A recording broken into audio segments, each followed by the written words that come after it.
I want to first read about exactly what Crenshaw says, because it's a perfect quote. This is from her book Words That Wound. She says, "Intersectionality is a core concept, both provisional and illustrative.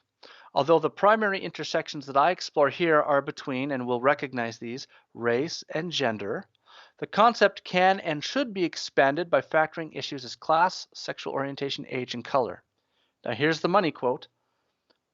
"I conceive of intersectionality as a provisional concept that links contemporary politics with postmodern theory."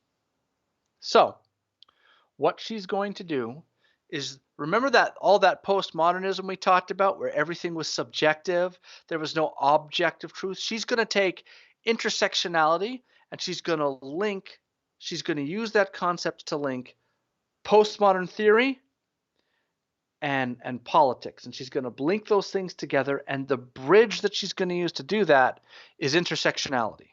So the basic idea of intersectionality is this: that there are various identities which we have, and we can identify as such things as, I identify as a man, I identify as white or as black, I identify as gay or I identify as straight, I identify as Hispanic.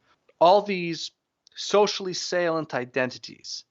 And they think that society is constructed of various systems: social systems, economic systems, financial systems, linguistic systems, conceptual systems, etc., institutions. Everything is systems throughout society. And all of these systems oppress people according to these various identities. And so intersectionality is the idea that we're going to study the way these various identities intersect with power.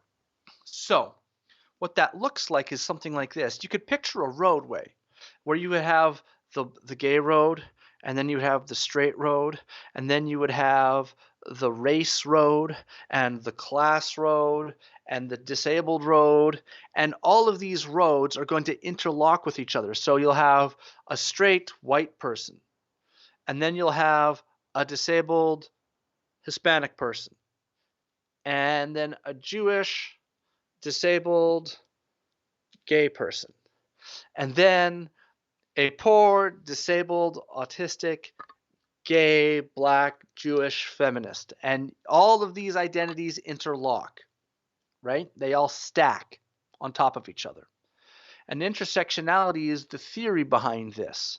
It's the theory that says, look, your role in society, your position in the social hierarchy, if you can think of it that way, is in part determined by, limited by, controlled by these various identities.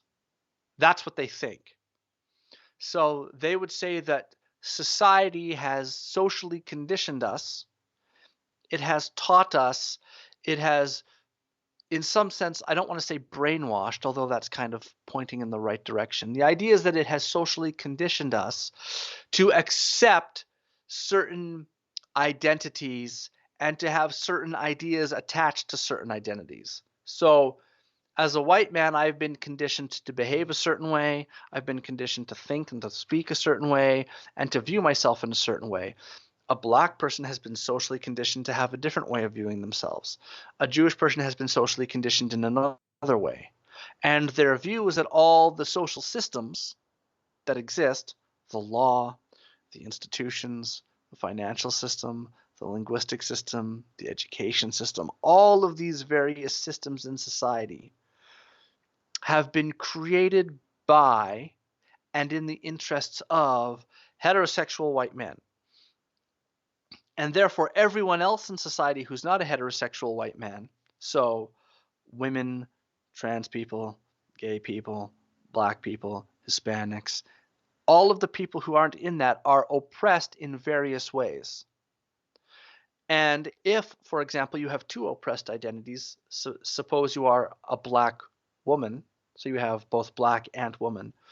The way that society oppresses you as a black person, they see as one way. The way society oppresses you as a woman is another.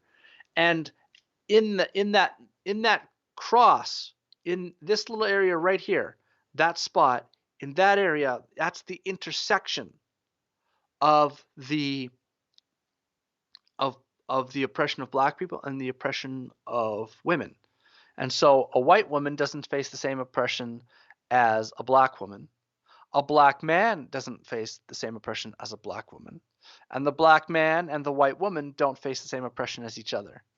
And so all of these identities then are cobbled together in a sort of intersecting hierarchy of oppression. Because, again, in their view, the entirety of society, from the language that's used to the concepts that are dominant, to the ideas which take precedent, to the religion that's picked, to the way that the infrastructure is set up, to the banking system, all of it has been built for the interests of and to the benefit of straight white males. So one of the ways that they try to make this intuitive is to say that as a straight white male, you play the game, you play life on easy mode. It's like a video game. You play it on easy mode. The black person or black male plays it on medium difficulty. The black woman plays it on hard difficulty. And the black, disabled, transgendered woman plays it on extremely hard mode. That's kind of their view. So that is intersectionality. And so what intersectionality does is it does this. Remember how we talked before there was no objective, stable, absolute truths? We discussed that. They would say all the things that we say are true.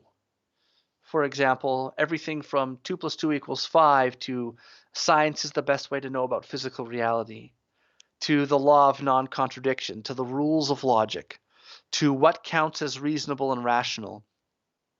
All of those concepts have been created by white men and are created for white men and use the ideas of white men. And therefore, the concept of reason that society says is reasonable isn't an objective, absolutely true view of reason. It's just the white male view of reason. And what they think is that we've just elevated the white male view of reason and said that the white male view of reason just is reason.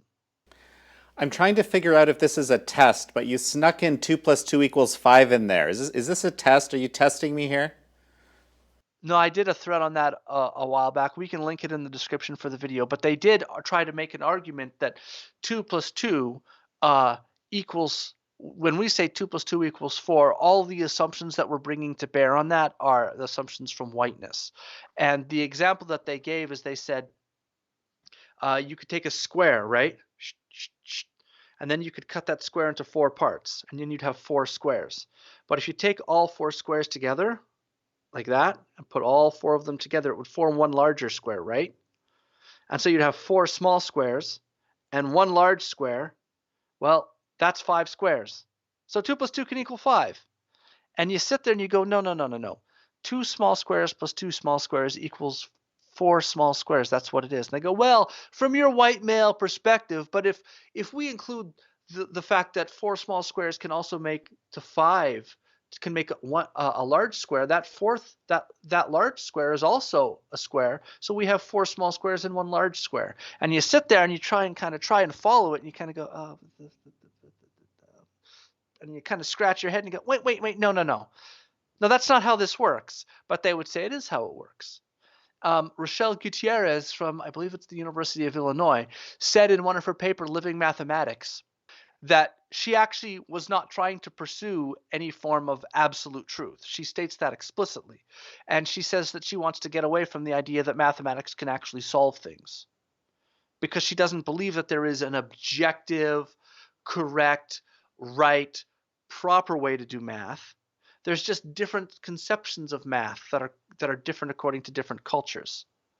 So we have one idea about math, and that's our cultural conception of math, and someone else could have a different cultural conception of math, and neither of those is fine.